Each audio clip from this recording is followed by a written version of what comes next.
Okay,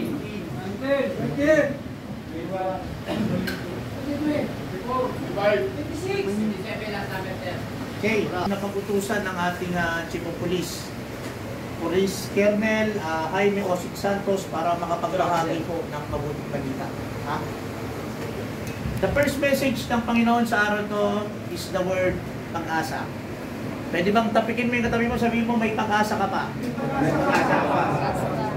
Mas nagsaw pa sabihin mo, lalaya ka rin. Lalaya rin tayo!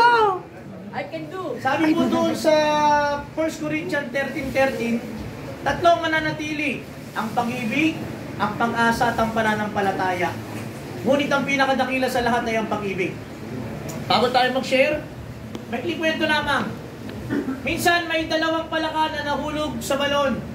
Itong dalawang palaka na to, talon sila ng talon para makakyat.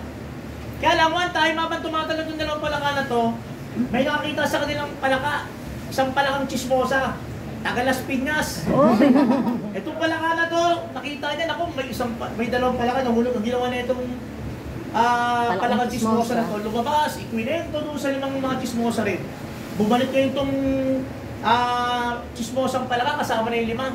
Pagsilip, oo nga, may nahulog, dalawang palaka. Ang ginawa niya itong anim, nag-scattered. Kwinento sa iba't ibang lugar. Chinismis nila na may dalawang palaka na nahulog doon sa balon. Pero yung dalawang palaka, talon pa rin sila ng talon. Kaya na nga bang tumatagal, yung mga palaka doon sa ibabaw, parami ng parami. Palakas ng palakas yung sigaw. At sumisigaw, ay! Kayong dalawa dyan! Huwag na kayong tumalon! Wala na kayong pag-asa, mamamatay na kayo dyan. Ano, paglipas ng panahon, yung isang palaka na tumatalon, napagod na. Tuluyan na siyang nanghina at tumigil na. Paglipas ng panahon, yung palaka na tumigil na, tuluyan na nanghina at tuluyan ng namatay. Ang problema, habang tumatagal, parami ng parami yung mga palaka na nasa ibabaw. At ito ang sigaw nila, hoy! Ikaw palaka na nabuhay! Huwag ka lang tumalon! Sapagkat mamamatay ka na rin dyan kasama ng palaka na namatay dyan. Alam mo, pero yung palaka na naiwan, talon pa rin siya ng talon. Talon pa rin siya ng talon. Yung mga palaka, sigaw ng sigaw, wala ka ng pag-asa. Pero one day, yung palaka na talon ng talon, pagtalon niya, nasa ibabaw na siya ng balon. Alam mo, ano ginawa niya itong palaka na to nung nabuhay? Pinuntahan niya lahat ng mga palaka na nandun sa ibabaw, yung mga chismosa. Sabi niya, maraming salamat sa inyo, thank you sa inyo. Dahil kung wala kayo, malamang-lamang patay na ako. Alam mo, nag-conduct sila ng investigation. Na-found out nila na yung palaka palang nabuhay ay isa palang palakang bingi. Akala niya, sinicheer siya ng mga palaka na nasa ibabaw. Alam mo kapatid, ito yung sasabihin sa inyo ng mundo. Wala na kayong pag-asa. Mabubulok na kayo dyan sa kulungan. Hindi nyo na mabubuo yung pamilya nyo. Wala na kayong babalikan. Hindi na kayo makakaahon.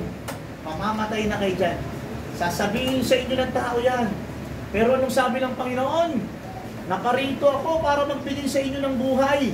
Naririto ako para ibigay sa inyo ang pag-asa, ang pananampalataya at ang pag-ibig. Sa isang kondisyon. Sabi niya sa 2 Corinthians 7:14, ngunit sa sandaling ang bayang ito na aking pinili, ay magpakumbaba, manalangin, hanapin ako, at talikdan ang kanilang mga kasalanan. Hiringgin ko sila, patatawarin ko sila, at ibabalik ko sa kanila ang lupain na nawala sa kanila. Kapatid, pinapaalalahanan tayo ng Diyos sa araw na to. Whatever anumang nagawa nating pagkakamali, anumang kasalanan na meron yan, naririto lamang ang ating Panginoon.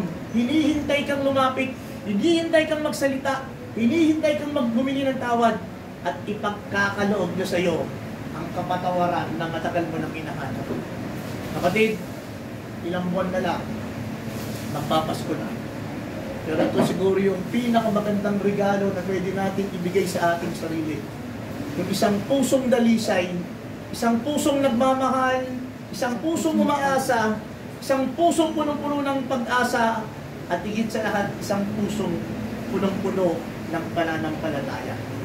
Pwede ba tapikin ulit yung katabi mo, sabi mo, huwag ka ng malungkot. Mahal ka ng Diyos. Amen. Inibigyan kitang tumayo para sa ating panalangin. Nakakamukod. Hindi man ako karapat dapat na manalangin para sa inyo, sapagkat ang inyong pong lingkod ay isa ring taong makasalanan. Pero hindi tayo karapat dapat. Pero minarapat ng Diyos na tayo makapagpahayag. Kaya naniniwala po tayo na darating ang time, ilalabas tayo sa apat na sulok ng bulwagan ito.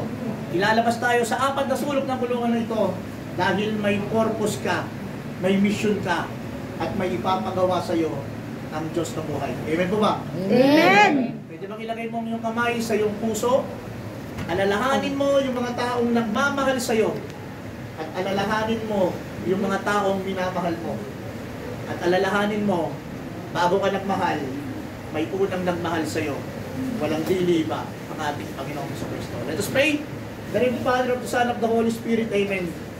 Panginoong dakila, Diyos na buhay, sa oras po na ito, humingi po kami ng kapatawaran sa mga kasalanang aming nagawa.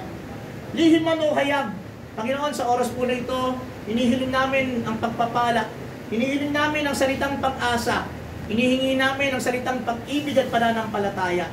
At alam namin, Panginoon, sa likod ng aming pinagdadaanan, pagtatagumpayin mo kami.